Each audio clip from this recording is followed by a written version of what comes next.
Bienvenue à nouveau. Nous recevons une fois de plus Gilbert Doctorow, historien, analyste politique et auteur des volumes War Diaries. Merci d'être revenu dans l'émission. Avec plaisir. On dirait que la Russie s'est un peu mise dans une impasse. Depuis un peu plus de 4 ans, l'OTAN a progressivement renforcé son rôle direct dans les attaques contre la Russie. Au début, c'était assez limité, puis ça s'est intensifié. Et la Russie a semblé faire le choix d'encaisser les coups en se concentrant plutôt sur la défaite du proxy ukrainien dans cette guerre d'usure. Et si je dis qu'elle s'est mise dans un coin, c'est parce qu'il semble que 2 choses se soient produites. D'abord, les attaques de l'OTAN ne sont plus de simples piqûres d'aiguille. Les drones et les missiles à longue portée fournis par l'Occident, choisis et ciblés par lui, et bien sûr les satellites occidentaux qui guident les frappes, tout cela change complètement la donne.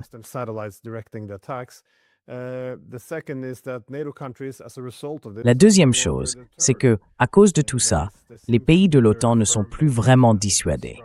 Autrement dit, il semble y avoir une conviction très ferme qu'ils peuvent frapper la Russie sans en subir les conséquences.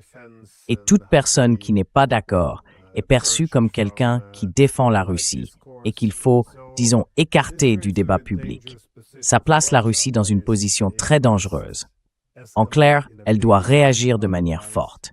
Sinon, les attaques vont continuer à s'intensifier et l'OTAN sera encore plus persuadée que la Russie n'osera jamais répondre. C'est pour ça que les Européens peuvent maintenant parler ouvertement d'une guerre contre la Russie, sans craindre de conséquences. Je me demandais, vous qui avez passé pas mal de temps en Russie, comment voyez-vous la situation?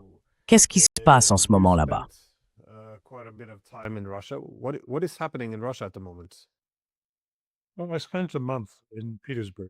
Eh bien, j'ai passé un mois à Saint-Pétersbourg et j'ai rencontré des gens de tous horizons. Je ne parle pas seulement de chauffeurs de taxi ou de coiffeurs, je veux dire vraiment de tous horizons. J'étais là à la fois pour des raisons professionnelles et pour mon travail journalistique, pour recueillir des informations. J'ai rencontré l'un des notaires les plus en vue de la ville. J'ai aussi parlé avec un membre éminent d'une agence immobilière, héritière de Century 21 en Russie. Ce sont des gens qui ont le doigt sur le pouls des classes moyennes, ceux qui achètent et vendent des appartements, pas pour spéculer, mais pour leur propre usage, et qui suivent de près les taux hypothécaires et tout ce qui s'y rattache. Donc, ils écoutent les gens. Et ce qu'ils m'ont dit, c'était exactement la même chose que ce que j'ai entendu d'un chef d'équipe d'une société de déménagement.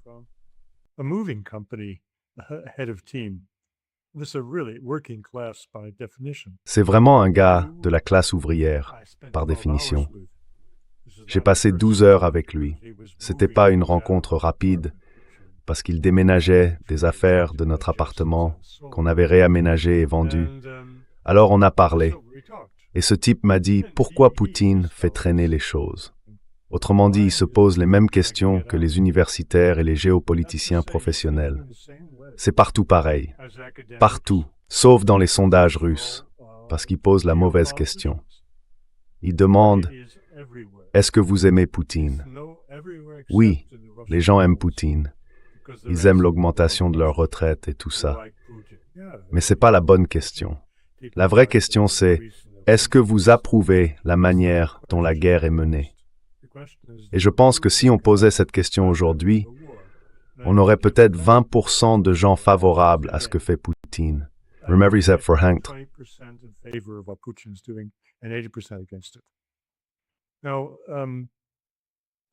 Comme je le disais, j'ai entendu à peu près la même chose de tout le monde.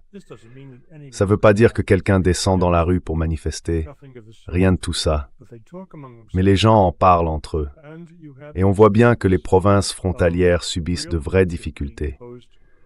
Pas forcément à cause de drones occidentaux, mais de drones fabriqués en Ukraine, en très grand nombre, qui rendent la vie vraiment pénible pour les habitants des oblasts juste à côté de la frontière ukrainienne.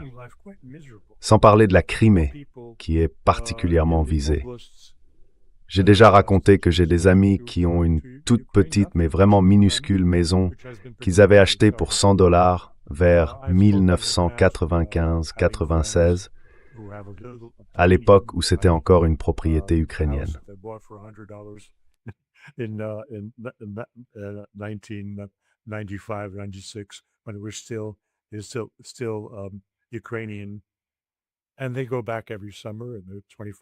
Et ils y retournent chaque été.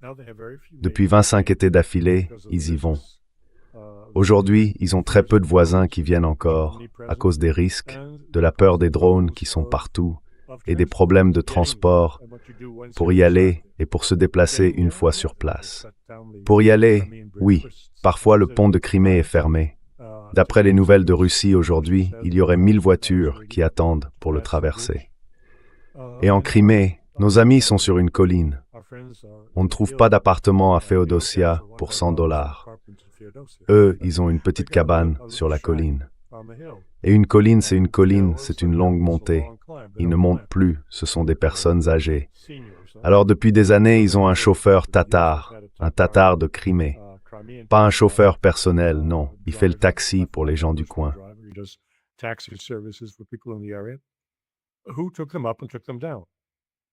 Qui les a montés là-haut et qui les a descendus?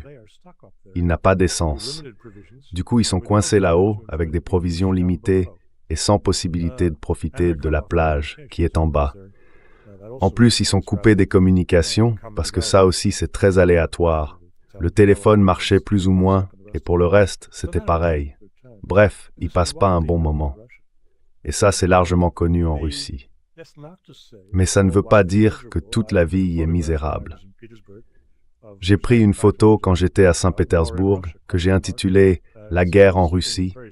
C'était en plein centre de Pétersbourg, dans une rue qui descend vers l'église du 500, juste à côté de la perspective Nevsky. C'est une rue piétonne le long du canal, le canal qui mène à l'église, parce que c'est là qu'Alexandre II a été assassiné, juste à côté du canal. Et ce sont des restaurants. C'était une journée magnifique. Il faisait dans les 25 degrés. Dans les rues, les restaurants étaient pleins, les serveurs attentifs, la nourriture excellente. On aurait dit qu'il n'y avait absolument aucune guerre. Sauf que si on le savait, la semaine précédente, au moment de l'ouverture du Forum économique international, les Ukrainiens avaient attaqué, par drone, un dépôt de carburant et une raffinerie, tout au bout de l'île Vassilievski, en plein centre de Saint-Pétersbourg. De grandes colonnes de fumée noire s'élevaient dans le ciel, impossible à confondre. Les drones ukrainiens avaient bel et bien atteint Saint-Pétersbourg.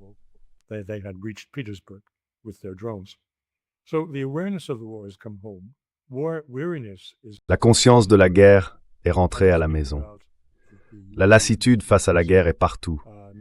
Je ne parle pas seulement du nombre croissant d'amputés et d'autres personnes mutilées par le conflit qu'on croise désormais. J'étais allé 2 fois dans une agence bancaire pour des opérations courantes et à chaque fois, à l'accueil, il y avait un double amputé dont la banque s'occupait des affaires. La guerre est là, bien présente. Les Russes sont fatigués. Rozsteptiny, dem Puskov, tan l'administration valide Vladimir Tin, Kiev, et Smorv, Latarjui.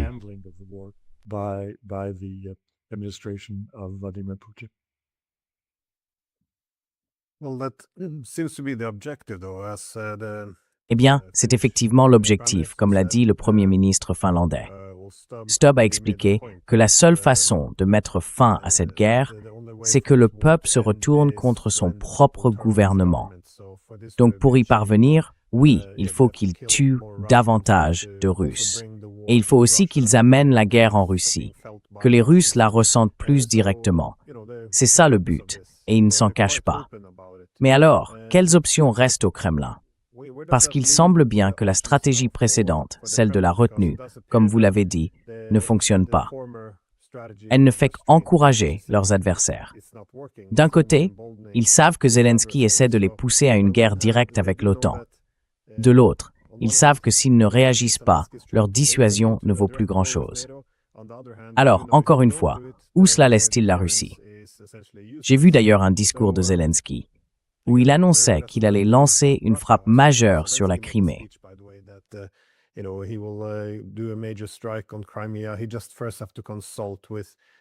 Il doit d'abord consulter les pays du G7, simplement pour bien montrer que les pays de l'OTAN sont tous impliqués dans ces attaques contre la Russie. Mais donc, encore une fois, ce dilemme, c'est de savoir si Zelensky cherche à provoquer l'OTAN pour l'entraîner dans la guerre, ou s'il s'agit simplement de faire des pays européens de l'OTAN une zone sûre pour la production industrielle et la logistique, alors que les Européens frappent désormais la Russie de manière très ouverte. C'est une situation extrêmement dangereuse. Où en sont les discussions? Parce que je vois qu'il y a beaucoup d'agitation parmi, disons, les faucons du Kremlin qui veulent que Zelensky soit tué. Ils veulent que les quartiers gouvernementaux de Kiev soient bombardés si les Européens s'impliquent, voire l'usage d'armes nucléaires tactiques. On a l'impression que, peut-être pas encore avec Poutine, mais chez les faucons, leur nombre augmente et leur rhétorique devient de plus en plus agressive. Est-ce que vous voyez des évolutions, vous?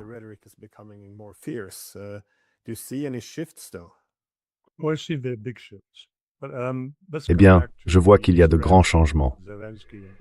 Mais revenons à la stratégie de Zelensky et de ses soutiens occidentaux. Provoquer les Russes, ramener la guerre chez eux, dans l'idée que cela les pousserait à se révolter contre Poutine, à renverser son gouvernement, et ainsi de suite. Or, la Russie n'est pas dans une situation pré-révolutionnaire. Même Zyuganov, le chef du Parti communiste, qui devrait pourtant s'y connaître en matière de révolution, quand il a parlé il y a 3 mois des dangers que la politique du gouvernement faisait courir au pays, il parlait de politique économique. C'est un sujet sûr à aborder à la Douma. S'il avait évoqué le vrai problème, celui qui crée aujourd'hui une crise politique en Russie, la guerre, ses collègues à la Douma l'auraient beaucoup moins bien pris. Mais ce qu'il décrivait, c'était une situation d'avant février 17.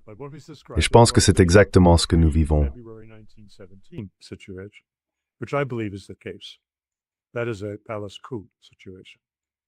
C'est une situation de coup de palais, où ce sont les gens dans l'entourage immédiat du Kremlin qui renversent le président Poutine. C'est une issue possible. Le point principal que je veux souligner, c'est que, en cherchant à exciter l'opinion publique et à faire pression sur le président Poutine, la conséquence à l'intérieur de la Russie est exactement l'inverse de ce que ces grands stratèges qui conseillent Zelensky ou qui font pression sur lui et entraînent l'Union européenne vers une guerre avec la Russie imaginent. C'est exactement le contraire de ce qu'ils attendent. Les Russes qui expriment leur mécontentement face à la lenteur, presque imperceptible, de l'avancée vers la fin de la guerre ne sont pas des défaitistes. Ils s'attendent à ce que la Russie gagne, mais ils ne veulent pas que ça dure encore 10 ans. Ils veulent vraiment que la Russie l'emporte. Maintenant, nous n'avons pas abordé la question que vous venez de soulever, celle des conseils donnés par les faucons.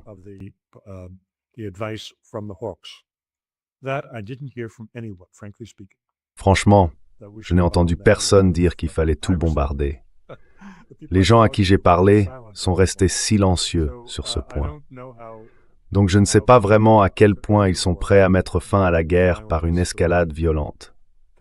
Cette question n'est jamais vraiment apparue directement dans nos discussions. Mais à mon avis, si on dit qu'on veut mettre fin à la guerre dès demain sans capituler, quelles autres options restent-ils? Ça peut passer par une escalade majeure. Je ne sais pas s'il y aura un coup de palais, mais ce n'est pas impensable. On entend souvent dire que le président Poutine a le plein soutien de l'armée et tout le reste.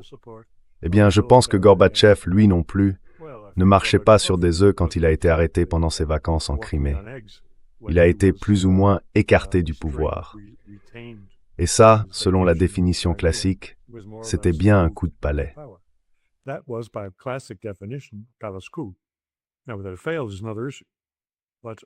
Alors savoir si ça échoue ou pas, c'est une autre question. Mais qu'il y ait une possibilité, dans un pays comme la Russie, avec sa stabilité, le calme de sa population et tout le reste, qu'il y ait un coup de palais, bien sûr que oui, c'est une possibilité. L'autre, évidemment, c'est que le président Poutine, en homme politique aguerri, finisse par changer de politique. On m'a demandé ce que je pensais de ce qu'il a dit récemment, dans son discours aux cadets qui étaient diplômés, qu'une guerre avec l'Europe se prépare et que son ton semblait se durcir. Franchement, Glenn, cela fait plus de 10 ans, même plus de 15 ans, que je suis de très près les discours du président Poutine. Je les analyse.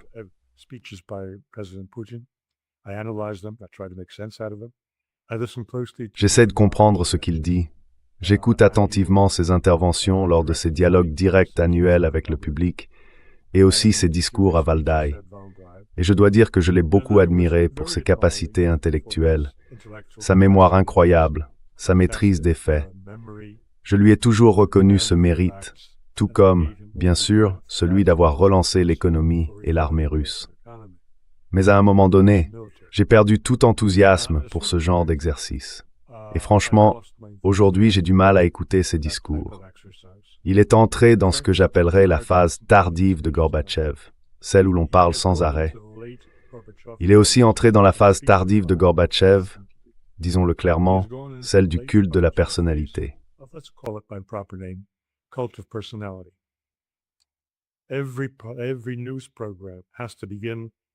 Chaque journal télévisé doit commencer par 10 ou 15 minutes de discours de Poutine.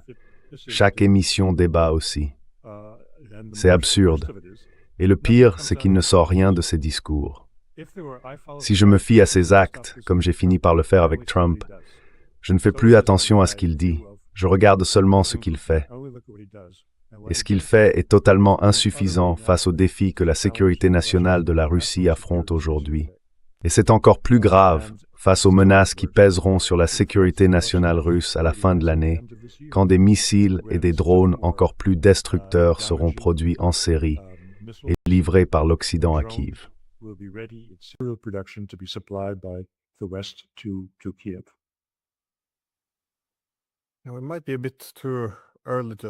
C'est peut-être un peu trop tôt pour vraiment évaluer la situation, parce qu'on est dans un contexte assez similaire à celui de la Russie vers la fin de l'année 2021. En gros, l'OTAN mettait la Russie face à un dilemme, en renforçant l'Ukraine et en la préparant à reprendre la Crimée. En clair, soit capituler, soit choisir la guerre. Et la Russie a fini par choisir la guerre. Il me semble que cette situation, ce dilemme auquel elle est confrontée, n'est pas stable. Il n'y a plus vraiment de statu quo possible, parce que celui-ci est en train de disparaître. Et j'ai le sentiment qu'à un moment donné, ça va basculer dans l'autre sens, ou alors que toute cette stratégie de l'OTAN, c'est-à-dire forcer la Russie à capituler ou à entrer en guerre, va atteindre ses limites. Je vois bien que Poutine ne veut pas opter pour la guerre, parce que cela signifierait perdre le contrôle sur l'escalade. Et ça, il ne le souhaite pas.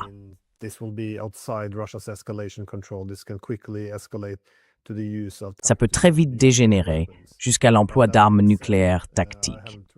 Cela dit, je n'ai jamais lu un livre d'histoire où les Russes capitulent non plus. Donc on a l'impression que c'est bien la direction qu'on prend. Mais je voulais poser une autre question. C'est à propos des menaces de Zelensky contre la Biélorussie.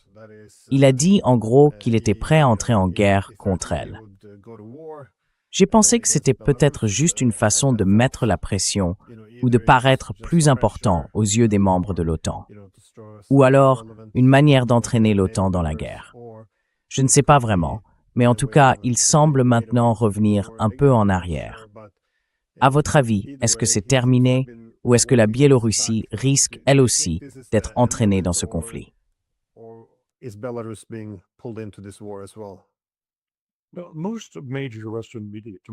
Eh bien, la plupart des grands médias occidentaux, à ma connaissance, n'ont pas vraiment prêté attention à cette question.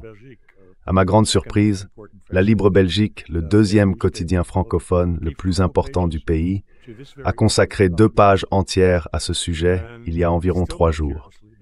Et plus curieusement encore, ils présentaient comme leur propre analyse des éléments que j'avais lus du côté russe. Sans le dire, ils reprenaient en fait les arguments des Russes sur ce point précis. Ce qu'il faut surtout retenir ici, c'est que les Russes affirmaient, et la Libre Belgique l'a répété, que les menaces formulées par Zelensky lui avaient été imposées pendant sa réunion avec le G7. Les membres européens du G7 lui auraient dit « Voilà ce que tu vas faire maintenant ».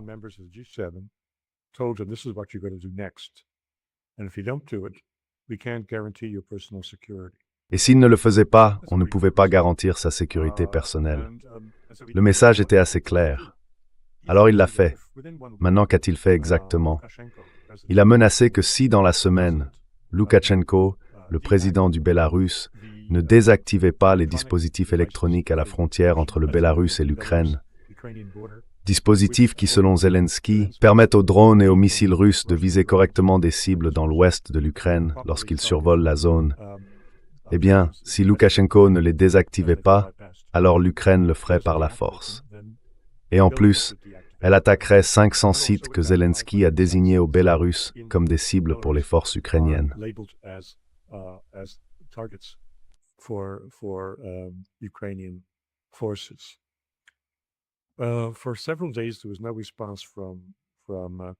Pendant plusieurs jours, il n'y a pas eu de réaction du président Loukachenko. On sait qu'il est allé consulter Vladimir Poutine il y a un jour, mais cet épisode s'est produit après qu'il ait fait une déclaration. Apparemment, il a rencontré 2 émissaires de Zelensky. Je suppose que oui. Ça devait être jeudi. Et il leur a dit que si vous commencez une guerre contre nous, ou si vous mettez vos menaces à exécution, alors la nature même de cette guerre changera. Très bien. Laissez-moi traduire ces 3 points de suspension. Ça veut dire qu'il va attaquer Kiev. Il fera ce que Poutine n'est pas prêt à faire. Loukachenko n'est pas Poutine.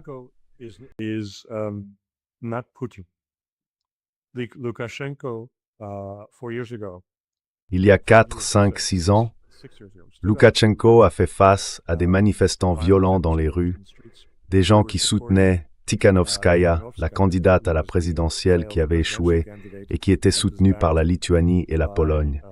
Il est sorti dans la rue avec une mitrailleuse, accompagné de son fils, lui aussi armé d'une mitrailleuse. Eh bien, j'ai du mal à imaginer Vladimir Poutine faire ça. Et le président ukrainien ne l'a pas fait non plus, quand il a été contesté sur la place Maïdan. Donc, je pense qu'il est tout à fait crédible que les 3 points dans la menace à peine voilée de Loukachenko signifiaient « Nous le décapiterons, même si nos frères à Moscou n'en sont pas capables ». Voilà, c'était clair. Je ne crois pas que Zelensky osera attaquer la Biélorussie.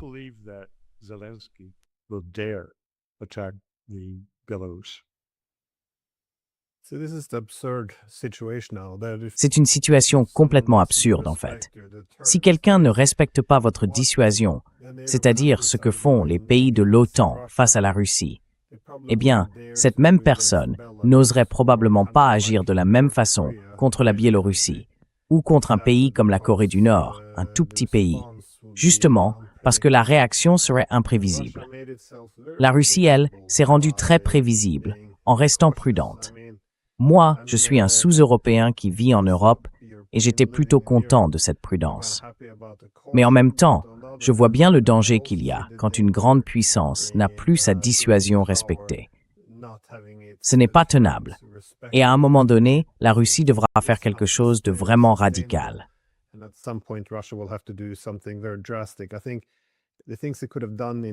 Je pense qu'en 2022, quand les premiers HIMARS et toutes ces armes ont été envoyées, la Russie aurait pu faire quelque chose de limité, juste pour rétablir sa capacité de dissuasion.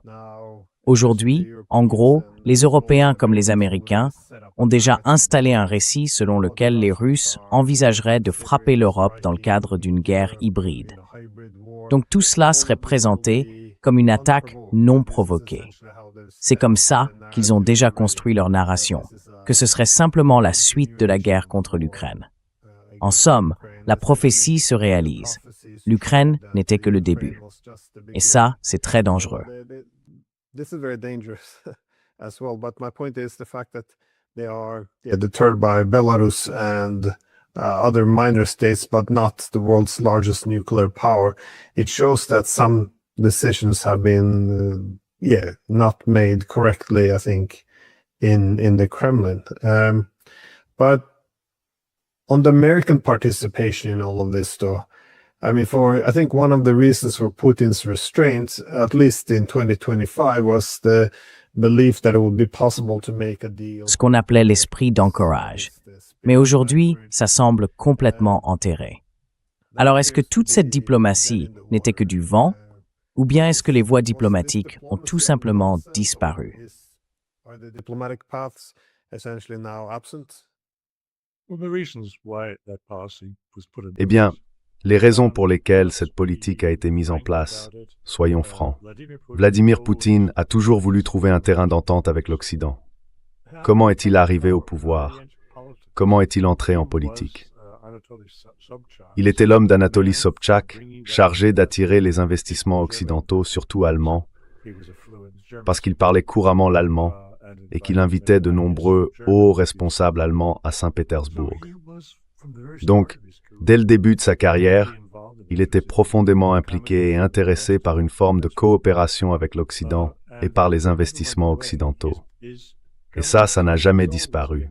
Son équipe gouvernementale a toujours été un équilibre entre des partisans de la ligne dure et une minorité importante de libéraux puissants, avec un grand L, issu de la période Eltsine.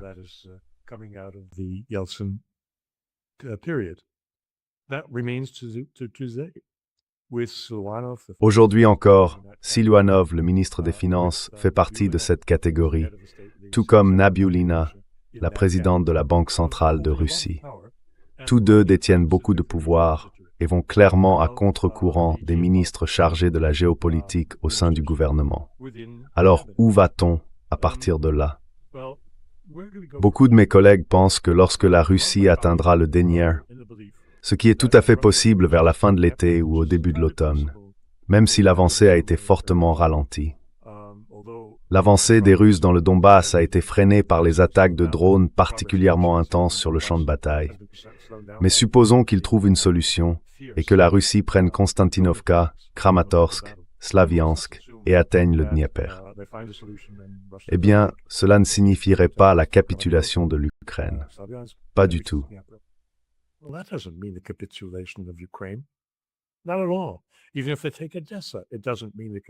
Même s'ils prennent Odessa, ça ne veut pas dire la capitulation de l'Ukraine. C'est une fiction que mes collègues semblent entretenir pour des raisons que je ne comprends pas. L'Ukraine reçoit 95 milliards de dollars d'aide. Elle va encore recevoir de l'aide de l'Union européenne, une aide militaire et financière. Elle n'a donc aucune raison de capituler.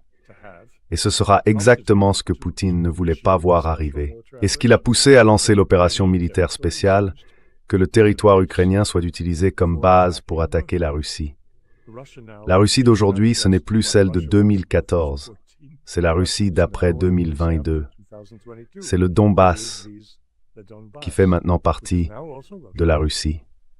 Et il y a des gens dont la vie est devenue misérable et invivable en Crimée et dans cette partie désormais contrôlée par la Russie, qui appartenait à l'ancienne Ukraine. Ces gens seront sous des attaques constantes, comme avant 2022, et les installations militaires et les approvisionnements de l'OTAN tourneront à plein régime.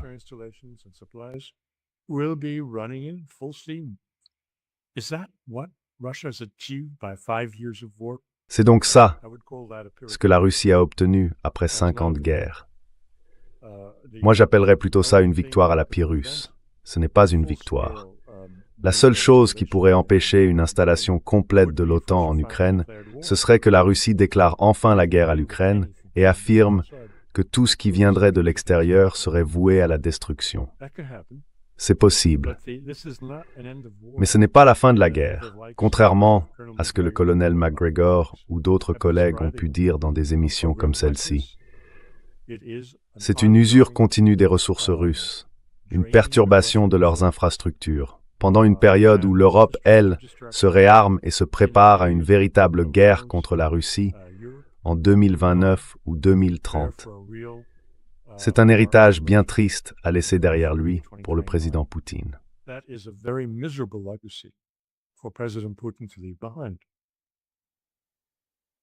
Just as a final question, what do you Pour finir, selon vous, quelles sont les principales options qui s'offrent aujourd'hui à la Russie? Qu'est-ce que les faucons du Kremlin réclament exactement? Est-ce qu'il s'agit de frapper la marionnette ou plutôt le proxy, c'est-à-dire l'Ukraine? Parce que sans l'Ukraine, les Européens ne peuvent pas continuer. Et c'est aussi une façon d'éviter une guerre directe avec l'OTAN qui pourrait, elle, mener à une guerre nucléaire. Ou bien, est-ce qu'ils pensent qu'il est temps de s'en prendre directement aux Européens? Je veux dire, j'ai du mal à imaginer une riposte contre le territoire américain. Pas à ce stade, en tout cas. Mais alors, où mettent-ils le plus de pression? Parce que oui, on a l'impression que ça peut aller dans les deux sens. Et à chaque nouvelle escalade, ce sont les Ukrainiens qui encaissent les coups. Mais encore une fois, ça ne change rien pour les États membres de l'OTAN. Ils ne comptent pas les pertes ukrainiennes. Au contraire, ils continuent de bloquer toute voie vers la paix. Alors, qu'est-ce qu'on doit comprendre de tout ça?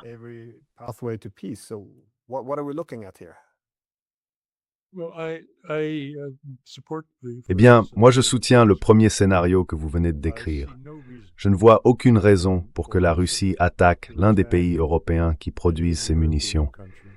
Même si, sur le plan logique, ce serait cohérent, et même si le droit international le permettrait.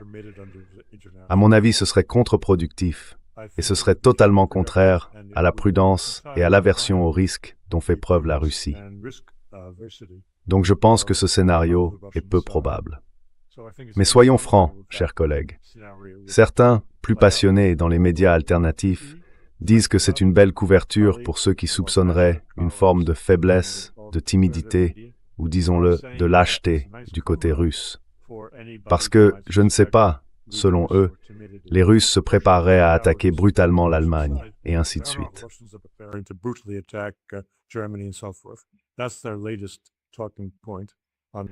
C'est leur dernier argument à la mode dans ces podcasts. Moi, je ne suis pas d'accord. Je pense que les Russes suivraient plutôt la première stratégie que vous avez décrite, c'est-à-dire concentrer leurs efforts sur le proxy, pour exactement la raison que vous avez donnée. Si vous éliminez le proxy, l'Europe de l'Ouest devra arrêter toutes ses préparations de guerre, parce que leurs garçons n'iront pas se battre contre les Russes.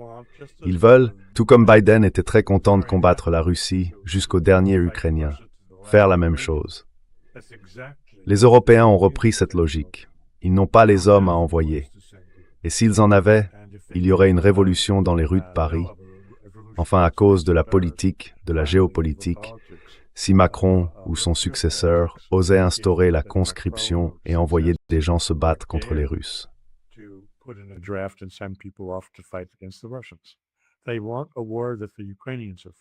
Ils veulent une guerre que les Ukrainiens mènent à leur place. Et si la Russie, en détruisant tous les centres militaires, les centres de coordination, les services de renseignement militaire, si elle les réduit en cendres, fin de la partie. Certains diront, oui, mais les Ukrainiens continueront une guerre de guérilla.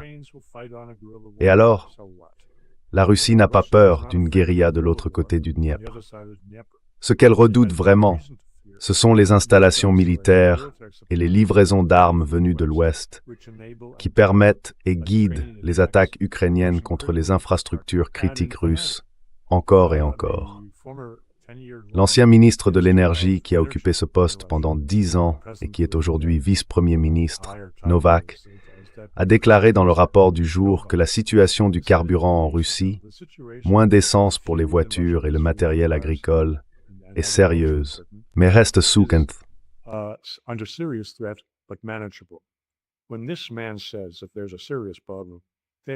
Quand cet homme dit qu'il y a un vrai problème, c'est qu'il y a vraiment un problème.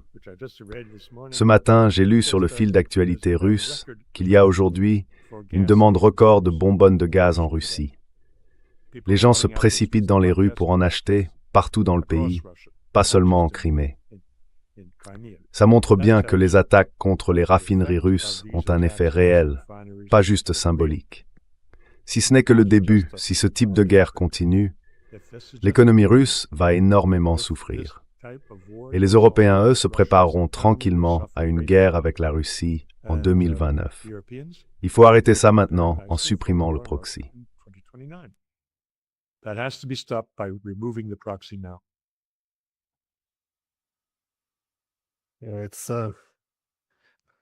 C'est quand même incroyable qu'on ne parle pas davantage de tout ça en Europe. On a toujours l'impression qu'il faut se réjouir. Ah, regardez, les Russes sont en difficulté. Ou, voyez comme on peut faire souffrir leur économie. Ou encore, essayons d'augmenter le nombre de soldats russes tués pour faire pression sur Moscou. Mais l'idée qu'on puisse vraiment contrôler ce qui va suivre. Enfin, si tout ça dérape, je veux dire oui, Poutine concentre énormément de pouvoir entre ses mains. Mais on a bien l'impression que ce système n'est plus vraiment tenable. Et à mon avis, la seule raison pour laquelle il y a eu jusqu'ici autant de retenue, comme je le disais au début, c'est que les attaques restaient mineures, presque symboliques. Mais comme vous le dites, si maintenant cela inflige de vraies souffrances à l'économie, alors la retenue ne sera plus un luxe possible. Mais je pense que les options sont très limitées. Soit on accepte, soit on va très loin contre l'Ukraine. Et ça voudrait dire bombarder massivement les villes, ce qui cause forcément des dégâts collatéraux, ou bien attaquer un pays européen membre de l'OTAN. Sinon, c'est la capitulation. Et là, ce serait la destruction de la Russie. C'est une menace existentielle. J'ai du mal à imaginer une grande puissance capituler au bout du compte. Mais non, plus ça dure, plus la réaction risque d'être radicale. Je ne sais pas, tu as un dernier mot avant qu'on conclue?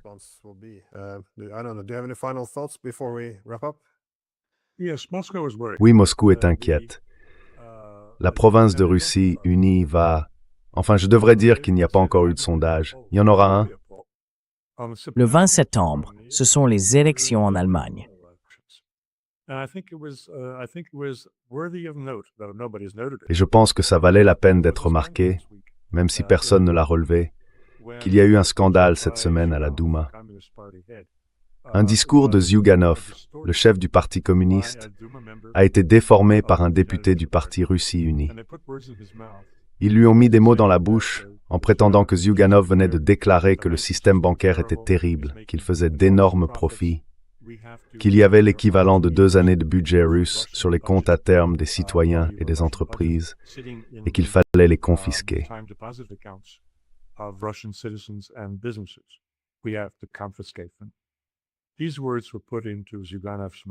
Ces mots ont été mis dans la bouche de Zyuganov. Eh bien, je vous le dis, c'est une mort politique pour les communistes. Et c'est la chose la plus inquiétante qu'on puisse mettre dans la bouche du chef du Parti communiste. Zyuganov a menacé de porter plainte, d'attaquer en justice le député de la Douma pour diffamation. Un jour plus tard, il y a eu des excuses officielles du député de Russie Unie, reconnaissant qu'ils avaient déformé ses propos. Donc, on voit bien qu'ils s'accrochent à tout ce qu'ils peuvent pour se sauver. Et le fait qu'ils en arrivent à faire quelque chose d'aussi ignoble montre à quel point ils sont inquiets à l'idée de perdre les élections.